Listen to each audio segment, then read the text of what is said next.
प्रसादाचा शिरा आपण सगळेच तयार करतो, पण हा प्रसादाचा शिरा मऊ रसरशीत तयार झाला आहे बघा. बऱ्याचदा प्रसादाचा शिरा कोरडा होतो किंवा रसरशीत तयार होत नाही आणि बराच वेळ शिरा ठेवला की कोरडा होतो. तर तसे होणार नाही, अजिबात चिकट होत नाही. छान असा मऊसूत जिभेवर ठेवताच विरघळेल इतका मऊ प्रसादाचा शिरा तयार होतो. अगदी तुम्ही सकाळी केला ना तरी रात्रीपर्यंत असाच्या असाच राहतो. सत्यनारायणाच्या प्रसादाचे प्रमाण ठरलेलंच असतं, 1.25 वाटी किंवा 1.25चं प्रमाण असते. शिरा एकदम चिकट होऊ नये किंवा केळ घातल्यानंतर आंबट होऊ नये अशा साऱ्या टिप्स सांगणार आहे, त्यामुळे व्हिडिओ शेवटपर्यंत नक्की बघा. चॅनलवरती नवीन असाल तर सबस्क्राईब करा. चला तर रेसिपीला सुरुवात करूया. नमस्कार मंडळी, माझ्या स्वयंपाकघरामध्ये तुम्हा सर्वांचे मनापासून खूप खूप स्वागत.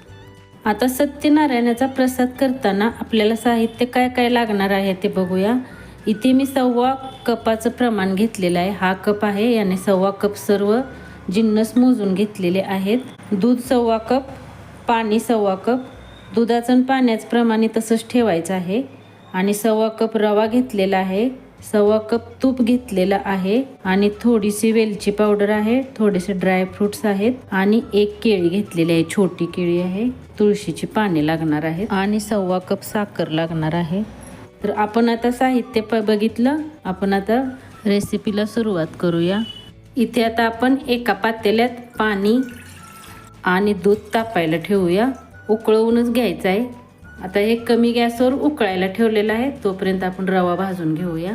इथे आता कढई तापलेली आहे. तूप 2 चमचे घालून घेऊया. सर्व तूप एकदाच घालायचं नाही आणि हा रवा याच्यात भाजायला घेऊया. गॅसची फ्लेम मी कमीच ठेवलेली आहे. इथे रवा पहा थोडा बारीकच आहे. जाड रवा असेल तर पाण्याचं प्रमाण थोडं कमी जास्त लागू शकतंय. आता असं हलवून घेऊया. आता हा रवा 2 मिनटं आपल्याला भाजायचा आहे. 2 मिनटं झालेले आहेत. अजून 2 चमचे तूप घालायचे आहे. हे पहा, तूप घालून आता हे अजून 2 मिनटं आपल्याला भाजून घ्यायचं आहे. असं करत करत आपल्याला 3 वेळा तूप घालून भाजायचं आहे आणि गॅसची फ्लेम एकदम कमी ठेवायची आहे. आणि कढई जाडच घ्या, पातळ अशी कढई घेऊ नका, नाहीतर रवा लगेच करपेल. आणि आता 2 मिनटं झालेले आहेत.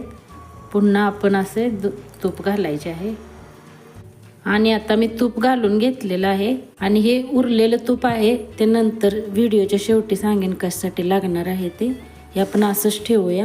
गॅसची फ्लेम कमीच ठेवून सतत हलवत याला 7 ते 8 मिनटं आता भाजून घ्यायचं आहे. लक्षात ठेवा, जास्त लाल पण रवा होऊन द्यायचा नाही. आता रवा भाजतोय तोपर्यंत आपण केळी सोलून घेऊया.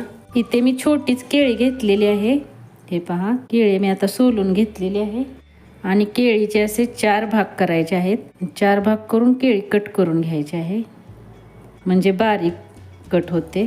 4 भाग करून कट केल्यानंतर केळीचे खूप मोठे काप करू नका, नाहीतर व्यवस्थित भाजली जात नाही. केळी खूप कच्ची घेऊ नका किंवा कमी पिकलेली घेऊ नका. प्रसादाचा आंबट वास येतो आणि प्रसाद संध्याकाळपर्यंत टिकणारही नाही. रवा आता अर्धवट भाजलेला आहे, म्हणजे 6 ते 7 मिनटं मी भाजून घेतलेला आहे.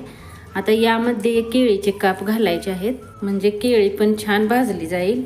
कोण कोण काय करतात, शिरा तयार होत आला की त्यात केळी घालतात, मग ती थोडी कच्ची कच्ची राहतात आणि शिऱ्याचा रंगही काळा पडतो आणि शिऱ्याला चवही लागत नाही. आता बारीक गॅसवर 7 ते 8 मिनटं असाच रवा भाजून घेऊया. आणि रवा छान असा हलका फुलका झाला पाहिजे आणि रवा आहे तो असा पाणी शोषून घेतो आणि चिकटपणा पूर्ण निघून जातो आणि रवा लुसलुशीत होतो, चिकट होत नाही. पाणी आणि दूध उकळल्यानंतर गॅस बंद केलेला आहे मी. हे बघा, आता रवा भाजलेला आहे छान. हे पहा, एकदम हलका फुलका झालेला आहे आणि 6 ते 7 मिनटं लागली मला हा रवा भाजून घ्यायला. आता यामध्ये घालणार आहोत दूध आणि पाणी उकळायला ठेवलेलं आहे ना, ते यामध्ये घालायचं आहे. आता मात्र हे पाणी आहे ते जपून घालायचं, थोडं थोडं करत घालायचं आहे, नाहीतर अंगावर उडू शकतं.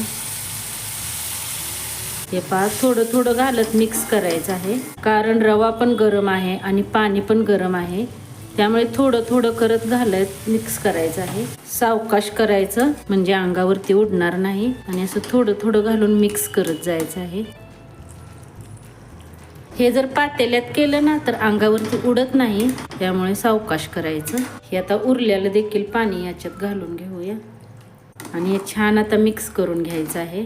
एकही गाठ राहणार नाही असं मिक्स करून घ्या. हे पहा मिक्स करून घेतलेलं आहे. आणि हेच जर पातेल्यात केलं तर काही प्रॉब्लेम येत नाही.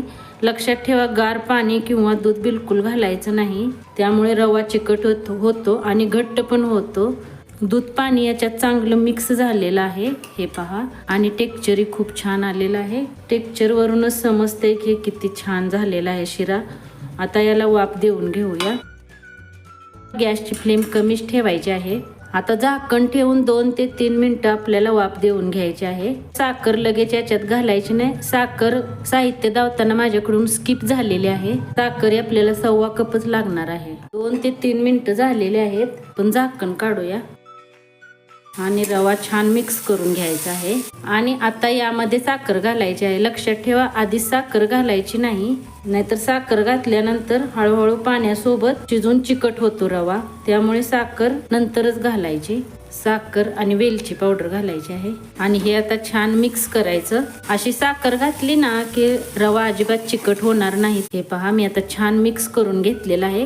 पण याच्यात अजून साखरेचे कण आहेत, त्यामुळे काय करायचं, आता झाकण ठेवून 2 मिनिटाची वाफ काढायची आहे. 2 मिनिटं झालेले आहेत आणि हे बघा, साखर पूर्ण विरघळलेली आहे. आणि रवा शिजलाय का ते कसं पाहायचं, तर रवा आपला छान एकदम मऊसूत झालेला आहे आणि तूप सुटलेलं आहे. हे पहा, याचा अर्थ की आपला रवा छान शिजलेला आहे आणि मऊसूत छान बनलेला आहे. आणि रवा छान दाणेदार होण्यासाठी आपण आता हा रवा साईडला ठेवूया.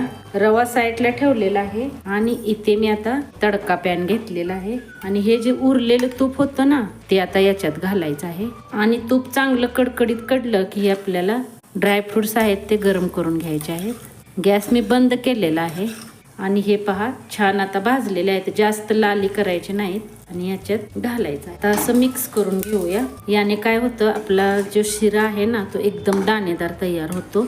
छान असं मिक्स करून घ्यायचं आहे. हे पहा, मी आता मिक्स करून घेतलेलं आहे. आणि तुळशीची पानं घेतलेली आहेत, ते सुद्धा याच्यात आपण असे कट करून घालूया. हे पण असं छान मिक्स करून घ्यायचं आहे. याच्यात तुम्ही ड्रायफ्रुट्स नाही घातले तरीही चालेल. त्याच्यात मनुके सुद्धा तुम्ही असं तुपामध्ये तळून घालू शकता. तसेच घालू नका, नाहीतर थोडे आंबट लागतील. थोडे तळून घालायचे. आता मी इथे 4 ते 5 तुळशीची पानं घातलेले आहेत. थोडीफार तशीच ठेवलेत. प्रसाद जेव्हा नैवेद्य दाखवण्यासाठी काढतो तेव्हा त्याच्यावरती तुळशीची पानं ठेवायची. हे आता छान मी मिक्स केलंय. हे पहा, वाव, काय छान टेक्स्चर आलेलं आहे. हे पहा, एकदम मस्त झालेलं आहे. चिकट ही अजिबात झालेलं नाही. रंग काय भारी आलाय पहा. अशा पद्धतीने जिभेवर विरघळणारा मऊसूत प्रसादाचा शिरा तयार झालेला आहे. हे बघा, आपला शिरा तयार झालेला आहे आणि किती छान बनलेला आहे पहा. एकदम मस्त बनलेला आहे, दाणेदार एकदम. आणि चिकट सुद्धा झालेला नाही, कारण आपण साखर नंतर वापरली ना, त्यामुळे चिकट होत नाही. साखर नंतर वापरायची म्हणजे बिलकुल चिकट होणार नाही. आणि हा प्रसादाचा शिरा तुम्ही सहज बनवू शकता. 7 ते 8 मिनिटात तयार होतो. रेसिपी आवडली असेल तर नक्की ट्राय करून पहा आणि कशी वाटली ते कमेंटमध्ये सांगायला विसरू नका. व्हिडिओ आवडला असेल तर लाईक करा आणि तुमच्या मित्र मैत्रिणी परिवारासोबत शेअर करा. आणि माझे स्वयंपाकघर या चॅनलला सबस्क्राईब करायला विसरू नका. पुन्हा भेटूया अशाच एका नवीन व्हिडिओसोबत. तोपर्यंत मस्त खा आणि स्वस्त राहा. धन्यवाद.